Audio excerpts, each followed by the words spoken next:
Atención, se filtra posible plan de Maduro tras presiones de Estados Unidos. Líder del régimen podría rendirse. Se trata de una publicación de un medio estadounidense que dio a conocer algunas opiniones de fuentes cercanas al régimen sobre las posibilidades de su líder. Los invitamos a suscribirse y activar la campana de notificaciones si no se quiere perder de lo que pasa a última hora. En un giro inesperado dentro de la política venezolana, Nicolás Maduro estaría contemplando la posibilidad de renunciar al poder de forma controlada. La información fue revelada por fuentes próximas al régimen y citadas por The Atlantic, importante medio estadounidense. Sin embargo, para que esto se dé, el sucesor de Hugo Chávez tendría que recibir amnistía para él y a sus principales colaboradores. Además, según el citado medio, solicitaría que se le retiren las recompensas internacionales que pesan sobre ellos y garantice un exilio seguro para su círculo más cercano. Maduro estaría dispuesto a una salida controlada si Estados Unidos le concede amnistía a él y a sus principales colaboradores, retira las recompensas y facilita un exilio tranquilo, publicó el citado medio. Esta noticia desató un intenso debate político, ya que Maduro nunca había mostrado públicamente disposición para dejar el cargo. Analistas coinciden en que este cambio en el discurso podría responder a la creciente presión internacional y a la posibilidad de obtener incentivos suficientes que faciliten una salida negociada del poder. A continuación los dejamos con más información, los invitamos a suscribirse nuevamente y activar la campana de notificaciones. Esto es Noticias al Día. How are you, boss? The cartel's favorite, right? They love me so much that by always mentioning me day and night, it seems like I'm their nightmare. But that's okay, that's the way to keep them. I wanted to talk to the people since they've treated me too, and I appreciate your attention to give them a moment of respite, also to inform them of the latest developments and what's happening here in the United States. On Sunday, as we know, the president gave a talk for one of the television networks here in the United States, and he was asked two questions that have been considered or interpreted in a different way. The reporter asked him, "Are you thinking of invading Venezuela?" And he answered, "No." Immediately many people said, "Hey, he gave up on the idea after so many promises that he was going to help us, that he was going to liberate us, everything." Then the reporter asked him again if he planned to attack Venezuela, and the answer again was no. "You and I have talked about it. It is not our intention to attack any Venezuelan who is not involved in criminal activities. Furthermore, we want to help the people who are oppressed by these criminals, and that we do not want to invade Venezuelan territory, but rather arrest these fugitives from justice."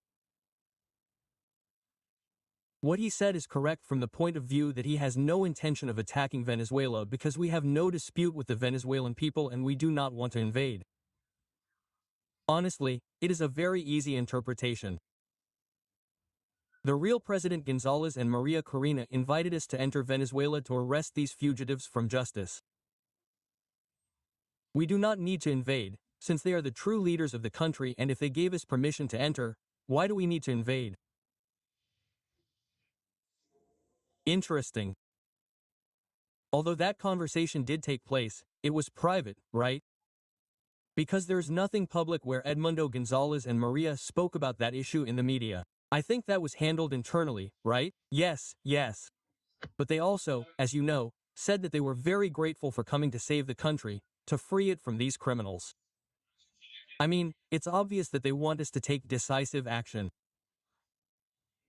And I want to make it clear that he never. And what's funny is that if you listen to the celebrations that the cartel members were doing, that they're hugging each other because they're saying, "We won, Trump is going to retire, he's not going to attack anymore." That's not true. That has nothing to do with the truth. He only said that he's not going to attack the Venezuelan people. And what's true, I've said it from the beginning.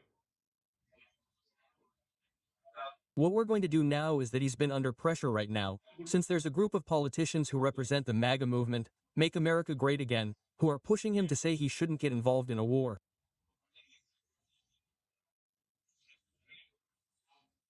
But this is not a war, this is simply an act of enforcing the laws, arresting some criminals, and whether it was a war against, let's say, Iraq, or if we were to reinvade Afghanistan, that would be a completely different matter. But this is a limited action that he has already told Congress. In other words, what we are telling him is, don't listen to these politicians, but what they want is to isolate themselves completely, to box themselves in and not stick their noses in the air so that if the world ends, let it end, but we have nothing to do with that. That has never worked. So right now the pressure is coming from an internal point of view.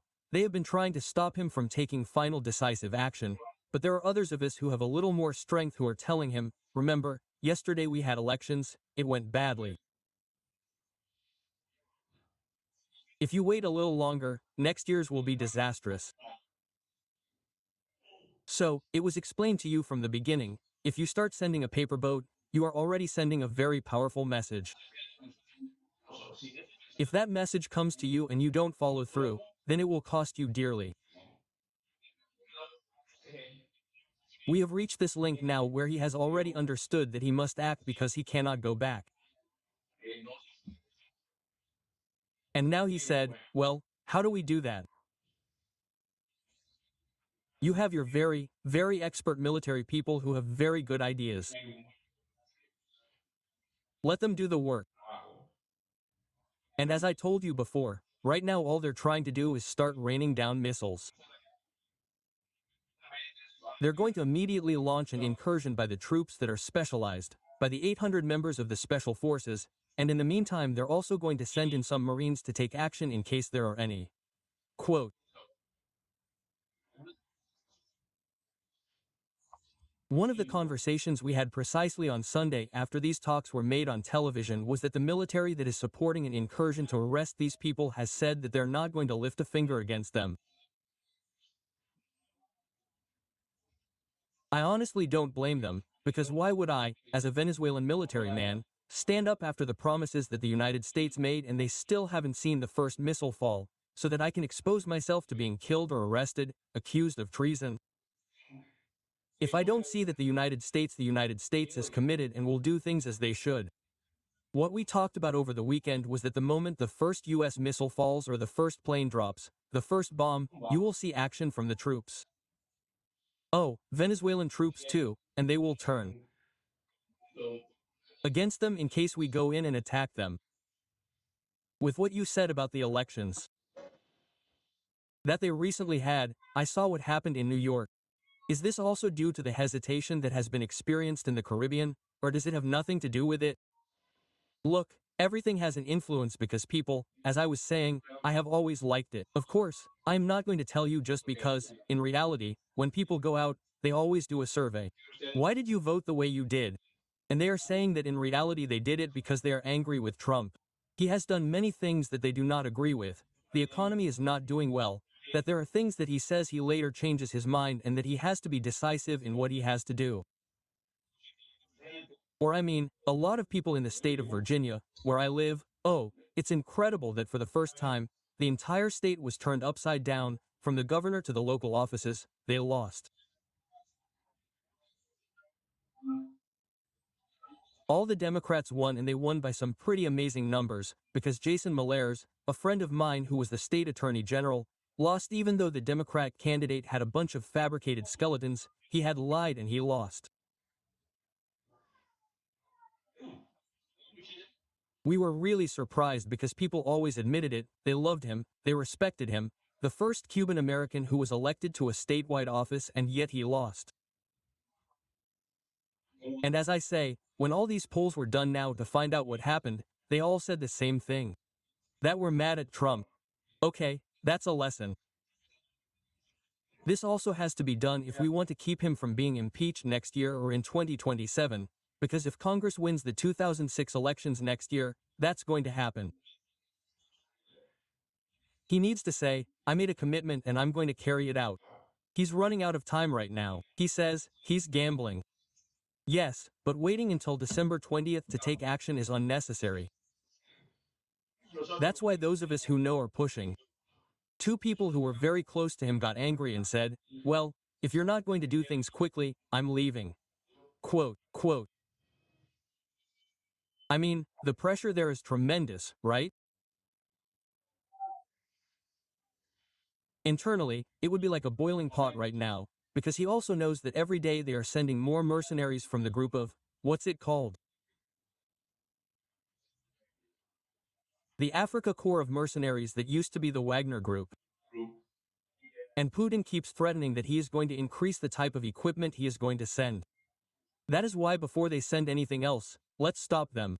And he has already been explained, he has been given a very good, very detailed chart of what the consequences are, and we will wait a week to see what he is going to face. Now he realizes that it is a question of the fact that we cannot continue and, at the end of the day, we are spending $1 billion a day having all those ships and those planes and all that personnel at a time when people here, who work for air traffic controllers, for example, have not been able to collect their salaries because Congress has not passed the national budget. That is a shame for this country. Wow, I mean, things are getting heated, aren't they? The outcome is what everyone is predicting, but there's no date yet, right? I wanted to ask you, Elder, because you've been writing to me privately quite a bit, and in fact there are people who are writing here. You had told us that the aircraft carrier had already arrived.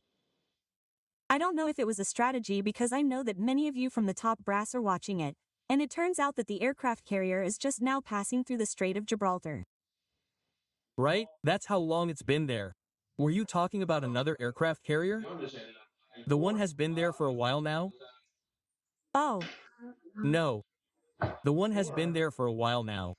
There are others. Remember that we have 12 aircraft carriers constantly moving from one point to another, and each ship has an assignment. We have one near the Hawaii area, because things have been heated there between the Philippines and the Chinese, who want to get in by force. One of the aircraft carriers was sent there. But the one that was specifically designed, they had already been there in the Mediterranean. They had already come from there and left more than 14 days ago. I mean, no, that's a lie. They are there, they are in the waters of, I can't tell you specifically where they are, but they are at a point where they can launch a plane and be there in 15, 20 minutes. I mean, what they are telling you is not correct. I mean, what they have said out there is something else. There are 12 that are in international waters. They are patrolling. Each one has a station that is assigned to them. In that case, there is one in Europe, 2 in Europe to prepare in case Russia is going to be the worst and we have to defend ourselves. So near the coast of Poland, we have 2 aircraft carriers, and on top of that, Trump himself said that we had 2 ballistic nuclear submarines that launch missiles, not the ones that are going to attack other submarines. I mean, yes, there are people everywhere, and no, unfortunately, the world it's not a quiet place, but the aircraft carrier has been quiet there, and, as I say, I have people who are on the aircraft carrier who tell me that they are desperate, that they want to get into action because they are bored, and I don't blame them. In fact, the destruction of the boats, today a boat was also destroyed, it's almost daily, it's kind of taken a backseat. I mean, people say, oh, another boat, I mean, it's no longer relevant, the news has become common, right? And you know what, which is precisely what is being said, that despite the boats being joined, the cocaine continues to flow. Every day people go to buy it, every day they find it on the coasts of the Gulf of the United Arab Emirates. Imagine in a place like that they found 1.5 tons of cocaine. So, that didn't come from the sky, obviously. We know that they came from a normal boat.